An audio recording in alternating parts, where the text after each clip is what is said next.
Hello and welcome to episode 13 of Taking Liberties. This is our second week back after a month of stoppage, and I know that we didn't do the special episode which we promised, but here we are, episode 13 with Zeev in Victoria, Hello. Lee over in West Australia, Hello. and I'm here rocking my Hayek shirt in Canberra, Yeah. all places. So today we have we're going to be talking about Whyalla being wiped out. Do you want to do your song now? No, we'll do it in a sec. So that and general election coverage, I guess. So that's going to be us for the next 30 minutes. So I guess we'll move to the first topic, Whyalla. Zeev, do you want to take it from here? All right. Well, okay. Give me a sec. No Whyalla wipeout right there on my TV. Whyalla wipeout there on my. Okay, I can't keep that going. Long story short,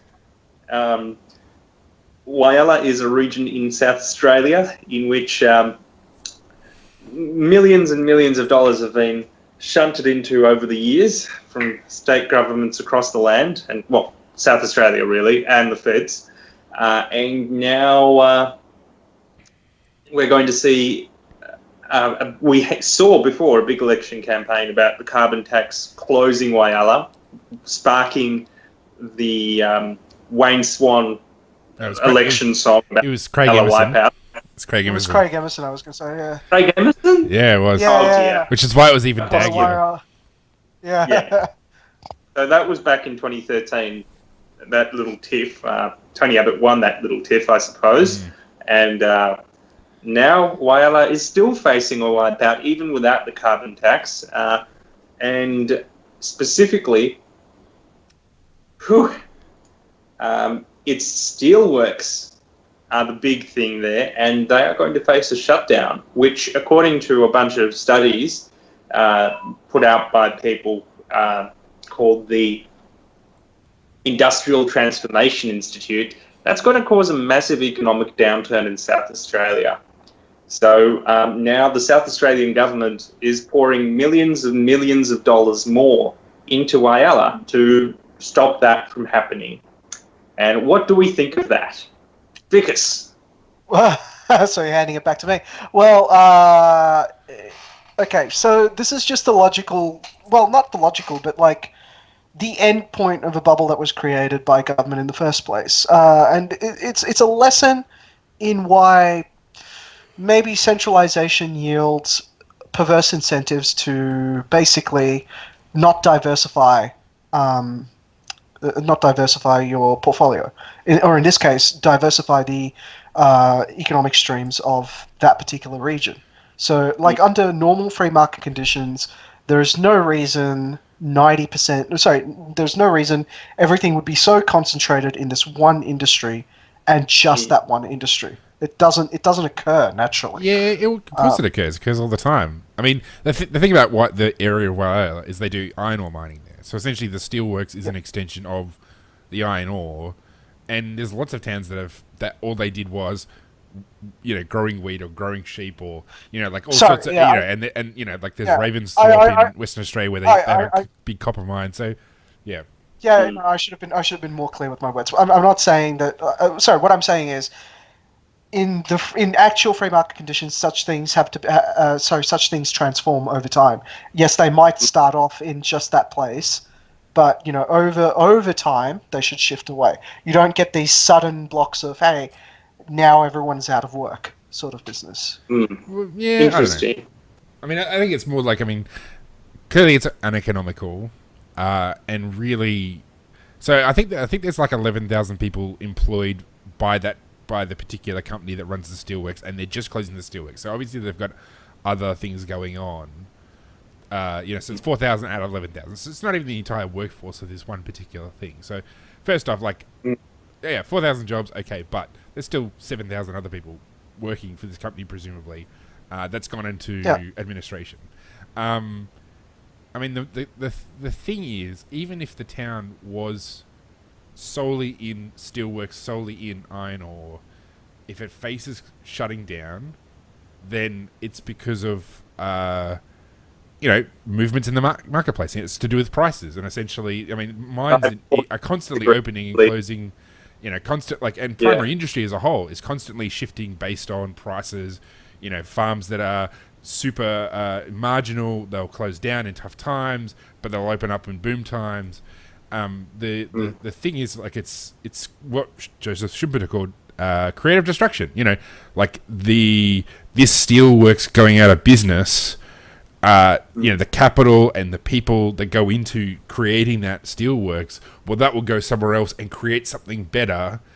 I mean, it may not be better for every single person. So, if you look at these things, I mean, the stuff that has been in Whyalla has been there since like the 1920s or 1930s. So, we're talking about multiple generations of steelworkers who might be facing unemployment.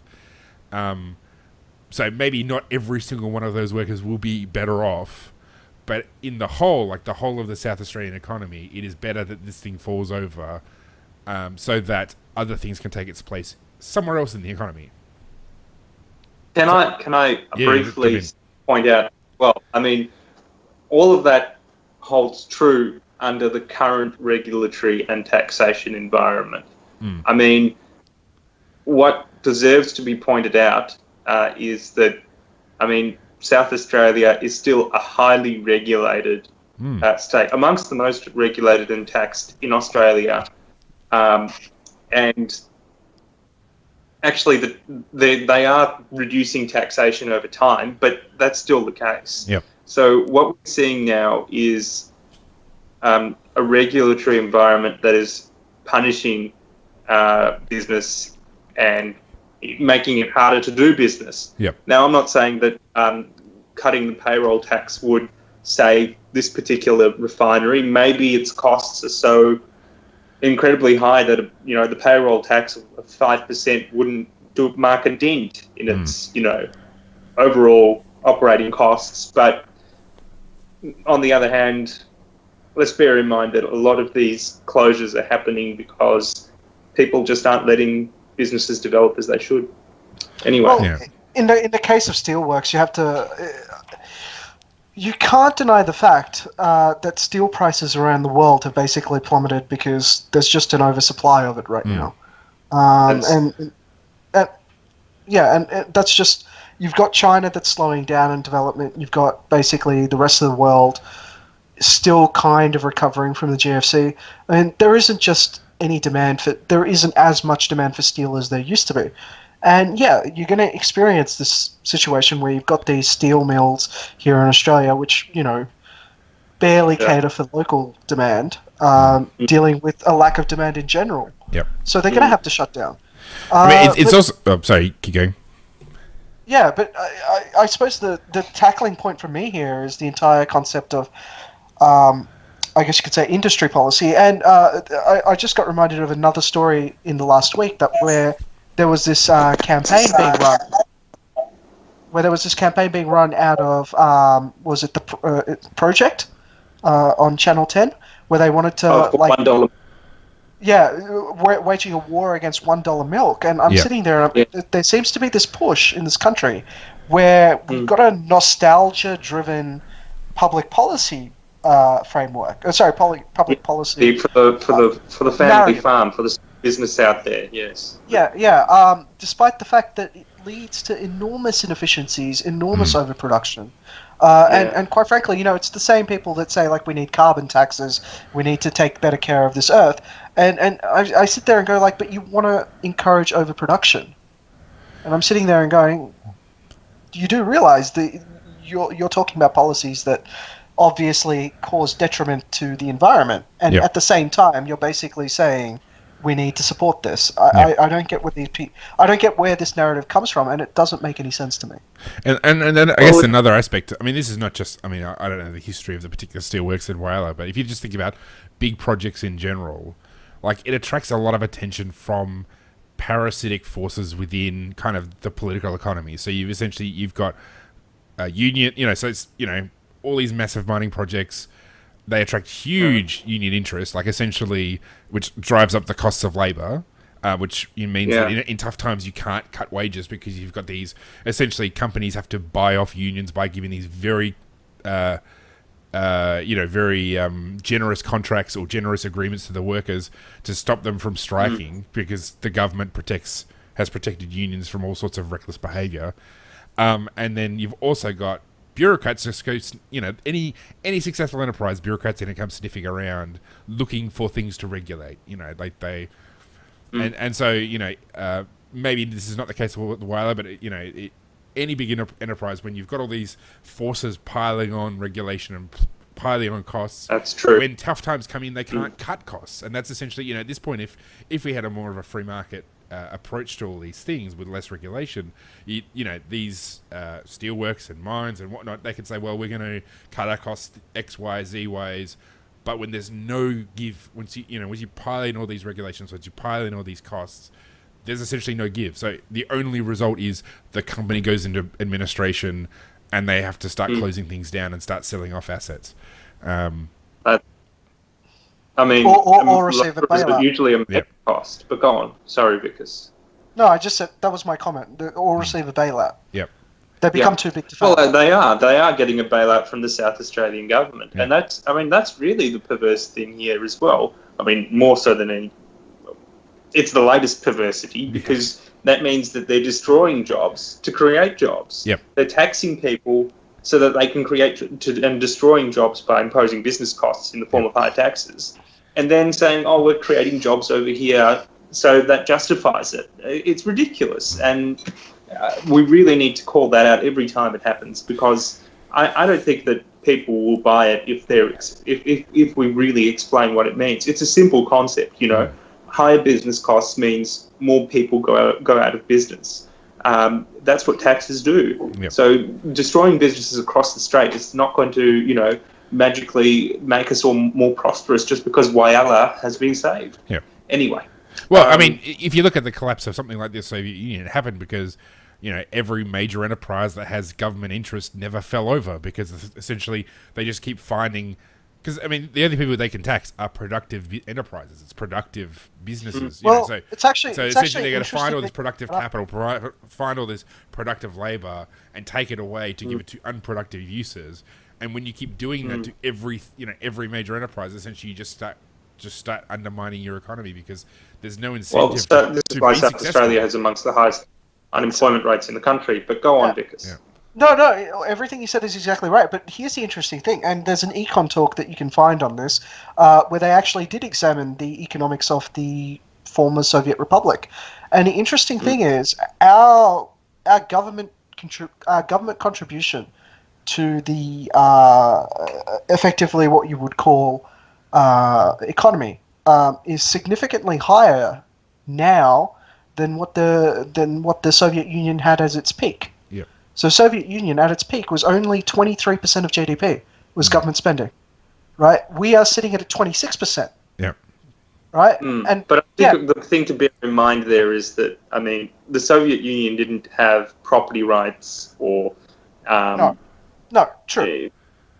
It also had a centrally planned economy, which means that the way that everyone worked was quite different. People worked according to very different incentives. Correct. Those incentives were directly that the government would spend X amount of money on performing. So, like, to put it into the equivalent of our system, it would be like if the government owned Centrelink, right? And sorry, not the government does own Centrelink. Yeah, I was about to say. If the government owned all of its businesses and did not contract out any services or tender out any services, it basically just it delivered everything. It was completely vertically integrated, I believe is the word for it.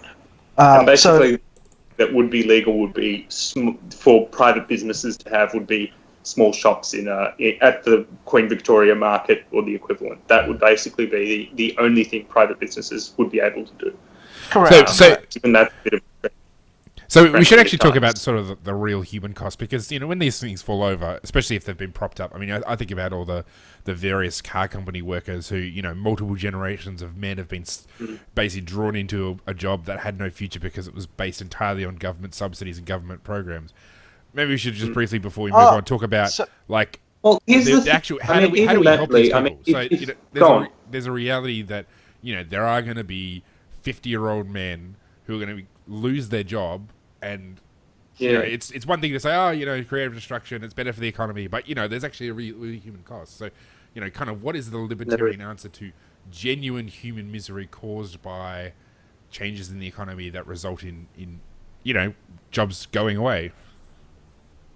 Well, I think the libertarian response is to say, well, look, this is why we have charities or welfare organisations or job retraining organisations. I mean, we have them, or employment insurance. We have them to accommodate people when they shift in these times. And I mean, I guess we live very far away from Libertopia, where that occurs for without any form of government intervention. But even now, we still have a lot of charities like St. Vincent de Paul or the Salvos that do help out people in need, and that do so on the basis of charitable contributions. So, I want to come to the actual human element of this. I would actually sit down and tell these people this is probably the first day of the rest of your life. I mean, what good is it being, in this case, effectively being metaphorically chained to a job by a government to do the same thing over and over again for no purpose? It's pointless work for pointless pay. I mean, you're not being... Well, yeah, I don't know if they're paying, that may not matter much to them, because I think they may prefer schooling bread is on the not table pointless. and money to pay the mortgage. Yeah. And the education. Wait, hang on. I mean, we're talking about I know.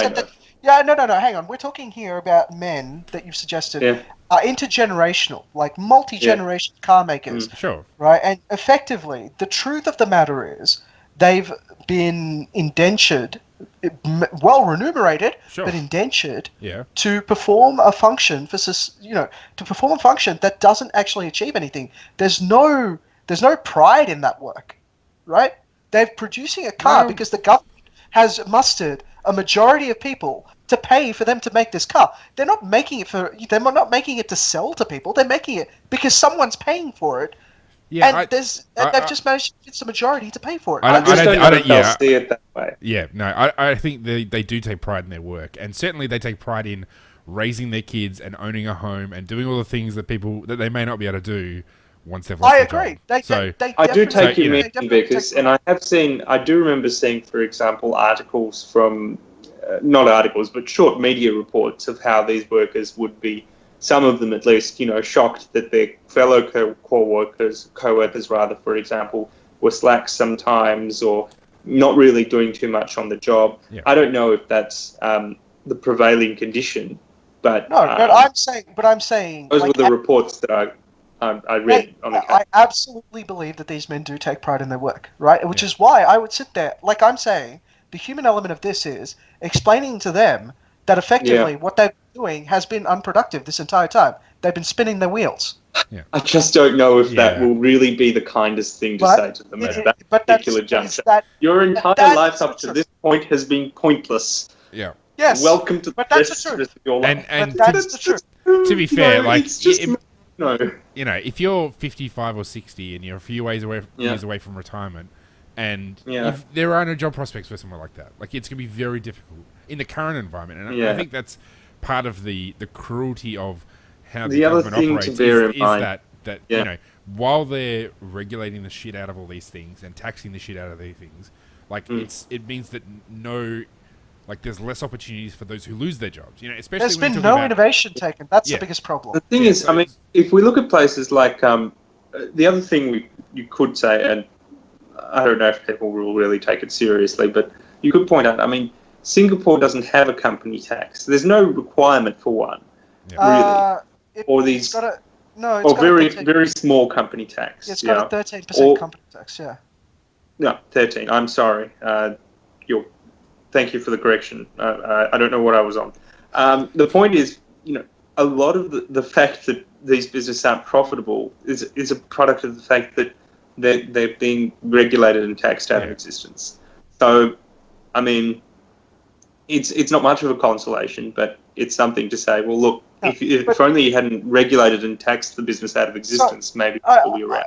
Yeah, I agree. Those are all policy positions to hold. But I'm saying, Lee brought up the point that, we need to not ignore the human element of this. And I think the human element of this is pointing out a way forward to these people. Yeah, it's not just true. Pointing out the way forward is the right thing to do.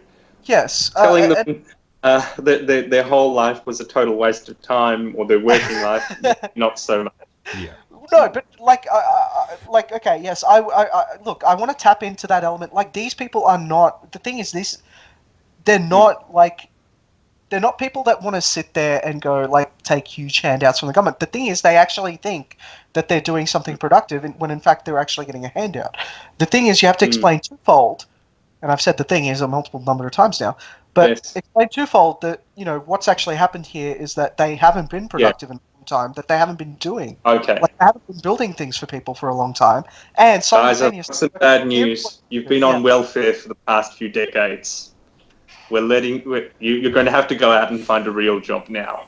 Today is the first day of the rest of your life. When you say the first day of the rest of your life, it makes me think of that movie Up in the Air. Have you ever seen that movie with George Clooney? Where he just goes around from company to company. Firing people. Right. And that's the speech he gives. This is the first day of the rest of your life.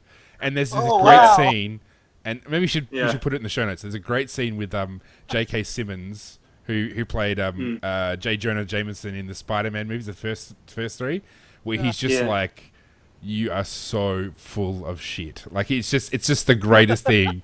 Like, he just completely, because that's, when you've got kids and when you've got a mortgage and when you're trying to save for retirement and you've got this solid job that has a steady thing and you've been doing it your whole life, to have that taken away is a huge thing, and you never underestimate it, even if it was based on an unproductive it was government policy and whatever. But I think we gotta make sure that when we advocate for the end of subsidies, we also and most libertarians, to be fair, do, but we also need to make sure that the government also we go after the things that stop people from hiring these men again. That the things that stop them from moving, the things that stop them from finding productive work, because the same things that kill these businesses also kill the incentive to create new ones. And actually, to be fair, in the absence of those things, I'm actually, because often the government gives a lot of money in redundancy packages and stuff. If the government's going to make it easy to hire people, I actually don't have that much of a problem of giving these people compensation, because essentially the government has screwed them on both ends, and I think people need help in those circumstances. So it's something I think libertarians need to take seriously, because we don't always. I don't think we always do it, and it's easy to say, well, creative destruction. Anyway, we got 5 minutes. We should talk about something else. I was going to say, speaking of other things that are happening for the rest of our lives, the next topic, which apparently is the election cycle, and this. I guess seeing as Bill Shorten has coined it, politicians putting things on the spendometer. So that Liberal attack ad running is hilarious. I'm just I can't believe he actually used the term spendometer. But it's also symptomatic of the entire election cycle so far. So far as I can see, Labor has promised $1 billion for health.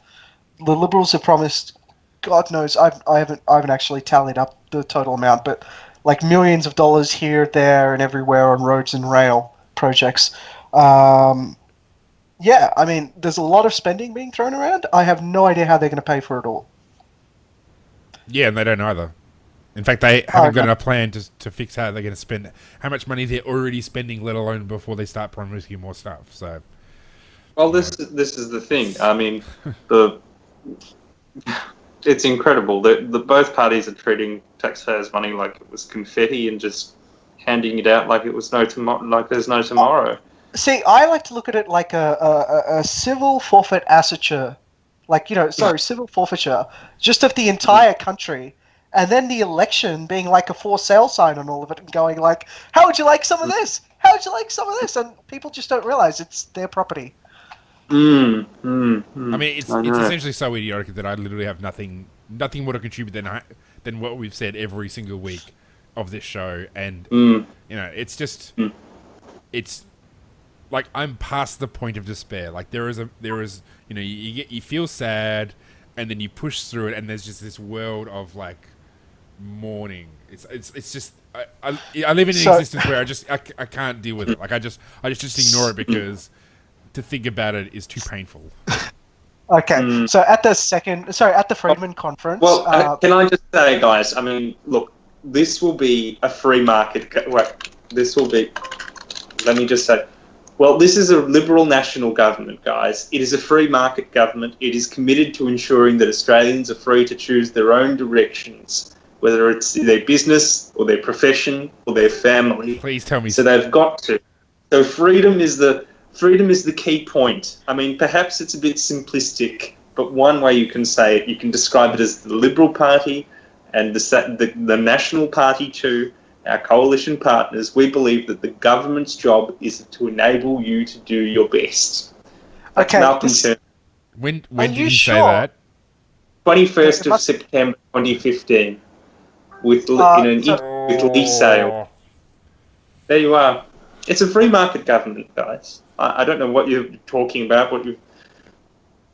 We seem to be speaking different languages. I don't know how guys like Tim Wilson and James Patterson can tolerate that. Like, I just don't know where they must have the most infinite well of patience to just. They're changing the system from the inside, dude. They're changing the system from the inside. Don't get into that argument, but Kennett did a lot of good in Victoria, so let's not be too hard on them. Maybe they want to be the next Kennett, and I respect that decision. Yeah. Let's not get into changing from the inside, because it's the whole other thing. Yeah. To be perfectly frank, it's a slur. Like, basically, it's a way of people who are not in the Liberal Party to slur people in the Liberal Party. Or, in fact, for anarchists to slur people involved in politics. I'm not doing that. Yeah, I'm saying, look at Kennett. It's all good by me. Yeah, No. Lee's right. I am totally... Can we just have a ban on that phrase in this podcast from now on? Just a blanket ban. Because we're going to change this program from the inside and ban the phrase. Yeah, that's the change that's having in the inside. I'm legitimately requesting a ban on it. Anyway, okay, let's move on. But fine. I just can't even. I just can't even with this. As much as I do want to just like outright ban it, you got to realize a lot of the Liberal Party people that we know say that they are doing that. So it's not like I made it up to be a pejorative. Yeah, I'm just using their own thing as a pejorative. Yeah, but libertarians don't actually say it like that. When people in the Liberal Party say that, you just gently pat them on the head and say, "Okay, they're there. Excellent, good for you," and then you just walk away. Libertarians never say it like that. They always say it as a pejorative. So it's just. I'm not. Anyway, I'm saying it's happened before and it could happen again. Keep the faith. Yeah, I'm in the LDP because I couldn't keep the faith, but go Lee. Go Lee. Hey, look, as you can tell, I'm not a person that's like bowing down before the greatness of Malcolm Turnbull. Like I've never. Gary Johnson was to somebody in the Notre Dame Liberal Club today. Who's the other dude? Who? Hey? What? Say again? I missed what you said. Never mind. Okay. As I was saying to one of the girls in the Notre Dame Liberal Club today, like the secretary, I said, look, I am never going to be pre-selected. There's too much of me criticising the Liberal Party on the internet. It's just never going to happen. Mostly on this podcast. Yeah, specifically. And even in the last 10 minutes of me just head in my hands saying I can't even. There you go. For future pre-selection meetings, if you bring up this video, I am fully aware of the fact that it's just, I just can't. It's not on the cards. I can't. Not anymore. Yeah. Look. To be perfectly fair, they want to win an election, and by and large, you don't win elections by not promising to spend. This is something that we actually have to change at a cultural level in this country, and I think that's a longer fight. Yep. And it's a longer fight that podcasts like this will help. Yep. And I mean, I want to give a shout out to the Australian youth political space, who happen to be one of our largest groups of listeners. Yeah. Hello to you. It's not a very libertarian group, but they all listen to us. Yeah. So hopefully, I mean, we're getting out there more. Hopefully, we're affecting the cultural cringe to some extent. Yep. And maybe in the long term, we'll have a little bit of an effect. I think so. I think we're growing. I'd like it if we were growing faster, but I think we're growing. I think we're growing faster than we ever have before. And you think the LDP is going to do well this election? Pardon? You think the LDP will I do? don't know about that. I mean, that's anyone's guess. But I think as a movement of ideas, we're growing faster than we ever have before. Whether we'll this election flip a coin, who knows? You know what I mean? I mean, I actually think elections are meaningless as a measure of. Look, the only value in elections is in seeing how ideas have changed in the last period. So essentially, if you want to bring about liberty, you need to take libertarian ideas out of libertarian circles and bring them into the mainstream. So gay marriage 30 years ago, like if you look at the Libertarian Party platform in like 1970, whatever, gay marriage was on their platform. Yeah. Now it's on everybody's platform, except for like the Australian Liberty Alliance and Christian America, like the far right fringe.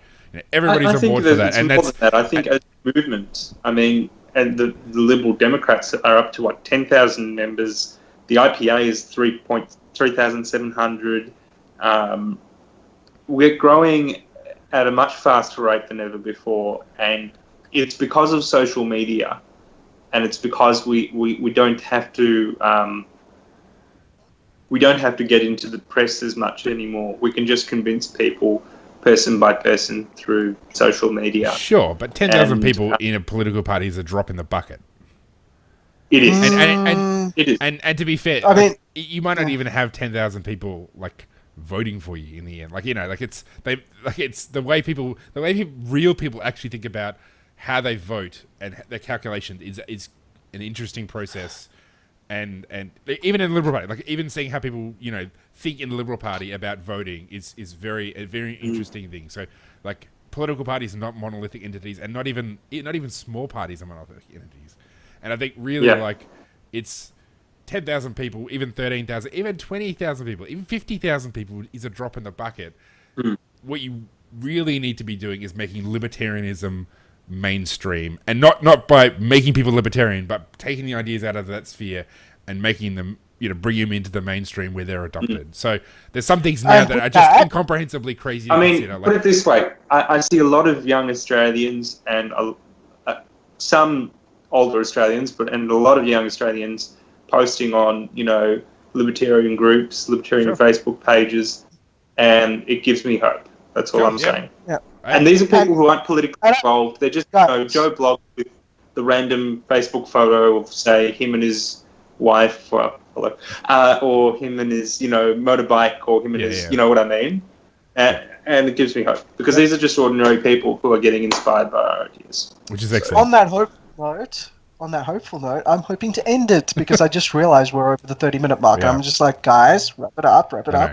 All right, so we're going to end it today, and that's been episode 13. We'll be back again next week with episode 14, and probably more stuff about the election, because the election's the only thing going on, right?